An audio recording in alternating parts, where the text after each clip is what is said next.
India में जो liver की सबसे ज़्यादा कंप्लेंट्स आती हैं लीवर से संबंधित, वो क्या कंप्लेंट्स आती हैं?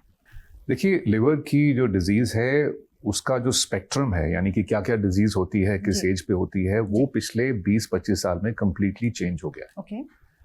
पहले जब मैंने यहाँ भारत में अपनी लिवर सर्जरी की प्रैक्टिस शुरू की थी, लिवर ट्रांसप्लांट शुरू किए थे, तब हेपेटाइटिस सी, हेपेटाइटिस बी जो कि वायरल इन्फेक्शंस होती हैं, वो सबसे प्रमुख कारण था लिवर खराब होने का। ओके।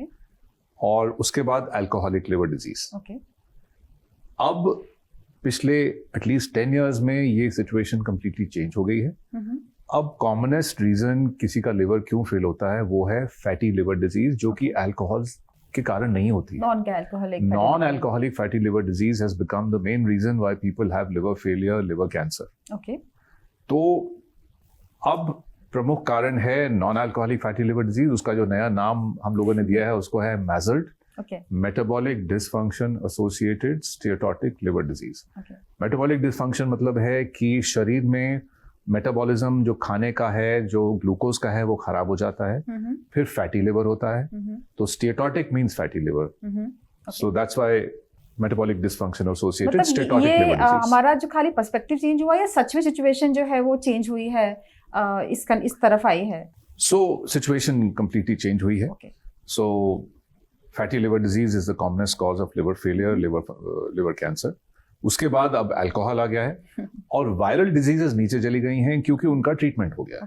तो आपने पिछले 15-17 साल से hepatitis C and B are both become treatable. So जिनको तो जिनको हेपेटाइटिस बी और सी पहले होता था, वो आहिस्ता आहिस्ता वो पॉपुलेशन खत्म हो रही है क्योंकि अब ट्रीट हो जाता है। तो अब हमारे पास जो सबसे मेन रीजन है वो fatty liver disease due to other reasons than alcohol, फिर अल्कोहलिक लिवर डिजीज और फिर वायरल हेपेटाइटिस और कुछ कारण होते हैं। तो आपने हेपेटाइटिस के जो नाम लिए, इनके 4 टाइप होते हैं, राइट? जी। तो ए, बी, सी। तो हेपेटाइटिस ए और ई, ओके, वो होता है इन्फेक्टेड खाने से और पानी से। ओके। उससे अक्यूट हेपेटाइटिस होता है, यानी कि आज आप ठीक हैं, अगले हफ्ते 10 दिन में आपको हेपेटाइटिस हो गई, उसके 20 दिन बाद आप ठीक हो गए। ये एपिसोड्स को हेपेटाइटिस ए और ई से ही होते हैं, राइट। और बी और सी जो है और डी कॉमन नहीं है। तो B, C, D are basically chronic diseases, यानी कि अगर एक बार लिवर में वो वायरस आ जाए तो उसको ओवर मेनी इयर्स डैमेज होता है। और उनका ट्रांसमिशन कैसे होता है? तो उनका हेपेटाइटिस बी और सी का ट्रांसमिशन वैसे ही होता है जैसे एड्स वायरस का होता है। ओके। तो infected, it is sexually transmitted और may be the body fluids. So body fluid से ट्रांसमिट होता है, इंक्लूडिंग सेक्सुअल ट्रांसमिशन। राइट।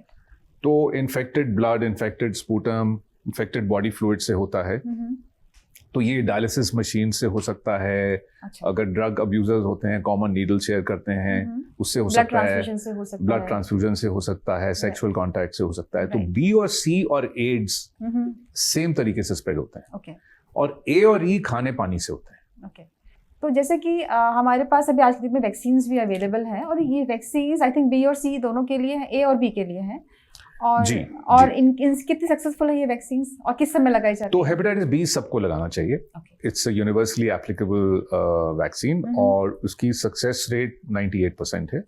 आप 3 डोजेस लेते हैं, 0 दैट मींस आज, फिर 1 महीने बाद, फिर 6 महीने बाद। और किस एज में ये लगानी चाहिए? तो ये एक्चुअली यंग एज से ही शुरू हो जाता है। When the child is small तभी से हम लगा देते हैं। तो उसके बाद लाइक आई सेड 3 डोजेस होती हैं और उसके बाद फिर हर 5 साल में इसके लेवल टेस्ट करने पड़ते हैं। अगर लेवल ठीक नहीं है तो एक बूस्टर डोज लगानी पड़ती है हेपेटाइटिस बी की। तो हर 5 साल आप चेक करना चाहिए। जी, हेपेटाइटिस सी का कोई वैक्सीन नहीं है, लेकिन सी की ट्रीटमेंट अवेलेबल है। तो अगर प्रिवेंटिव पॉलिसी यूज की जाए, जैसे डिस्पोजेबल नीडल सिरिंजेस यूज की जाए, डायलिसिस मशीन्स, ब्लड बैंक्स में सारी टेस्टिंग हो, तो फिर इसका ट्रांसमिशन नहीं होता है। और ऑब्वियसली अवेयरनेस हो तो सेक्सुअल ट्रांसमिशन भी नहीं होता है। जिसको इन्फेक्शन है, if he or she's they have to use protection during sexual intercourse, तो फिर वो दूसरे को ट्रांसमिट नहीं करते हैं। तो इसकी अवेयरनेस जरूरी है। और ए और ई का ट्रांसमिशन रोकने के लिए ऑब्वियसली साफ पानी और खाना होना चाहिए।